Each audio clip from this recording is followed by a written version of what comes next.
Carlsville got its name from, I don't know how many Carls lived here initially. There were supposed to be 3 gentlemen named Carl. Carl Schultz, Carl Krieger, Carl Volzine, Carl Schuster, and a bunch of others. I've heard 8, 10, 12 or whatever. I don't know.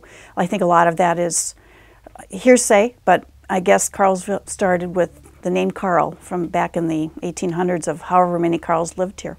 The first business was the Roadhouse, which just burned down, and that was, what, 103 years, 106 years old? It was known as the Carlsville Bar originally, and there was a reporter that referred to this as a southern-type roadhouse because of the veranda. That'd be a good thing to call it. Let's call it the Roadhouse. I didn't have a vision. I just bought it. I figured I cooked for 5 kids, I can cook for a couple more. It used to be lunch and dinner. Now it's just a menu. We serve everything from open, which is 11 o'clock, to close, which is 9 o'clock. Several years ago we got into roasted chicken. It has become kind of a trademark of ours. And we're the only place in town that serves a burger. We had a big fire June 14th of 2011. I decided to rebuild it, and we finally got to open up July 18th of 2012. The winery started in 1974. It was the old Carlsville Elementary School from 1868 till 1963. In 1984, my family bought the winery. We have a LaCrosse grape that we produce and bottle that's from an all-Wisconsin grape, and we have a Maréchal Foch that's also an all-Wisconsin grape that we grow and bottle and make here. And then we have Sauvignon Blanc that's in our Peninsula White that we mix with apples. So we have 3 wines that have grapes from Wisconsin. Now we're going into a new venture called Door County Distillery. We're going to start distilling right here connected to the winery.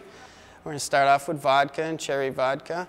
Distilling is more in the brewing industry rather than winery. And a lot of the vodka, especially the vodka we produce, is from grain. We're hoping to turn out over 6,000 cases a year is what we're planning on doing. We do over 50,000 cases of wine. We started Pet Expressions in 1990 with Doggy Delights, our dog treats, which are all natural and they're made with real fruit. The natural treats were just starting to hit the market, and there were no fruit cookies at that point. Maxine loved bananas and oranges and all of that, so it developed from that. People really wanted breed-specific items. We do carry something of 100 different breeds. We have seasonal items, a golf section and a fishing section. We also have a toy section for children. Our clothing has gotten to be very well known. I pick different designs than you would find in most market areas. Some of the funny things that dogs do when they do come in, they'll steal our own treat off our shelves because it is at their level, and we create that so that they can sniff and kind of have fun with that. They'll take a toy off the shelf. Mom and Dad will decide that that's the toy they want to buy for the dog, and then we have actually seen the dogs leave the store with it in their mouth. It's a unique campground in the fact that the 200 owners that we have, they're able to, because they own their own lot, build decks and landscape their property in such a fashion it really makes it a home away from home. And their dream was, we own collectively a campground and we're going to take care of it.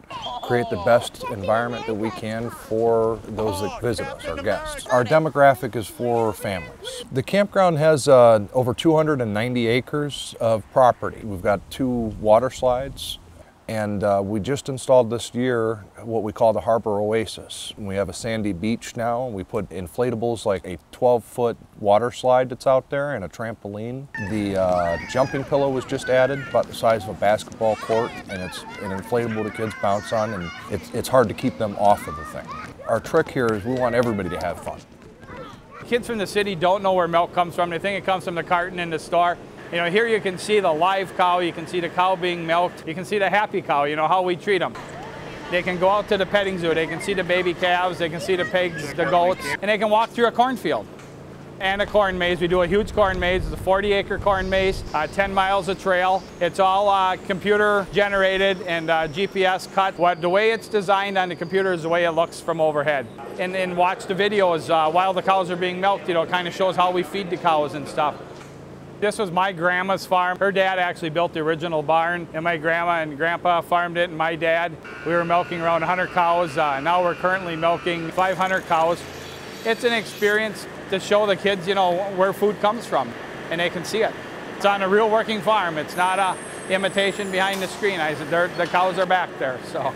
Door County Coffee and Tea kind of started just coffee roasting. That was our mission. We thought people believed and deserved a better cup of coffee. We start our breakfast about 7:30, and we don't do any frying because we really want your first impact, the aroma, to be the coffee and fresh bakery. We have wonderful egg dishes, Amish oatmeals. Many of those items are also served on our lunch menu.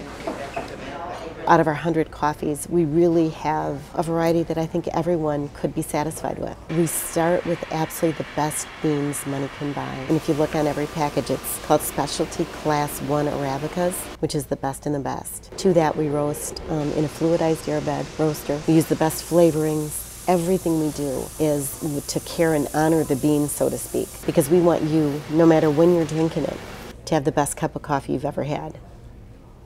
We used to joke, you know, we're in Carlsville, and people would say, where is that? And really now it's kind of taken on a life of its own as well.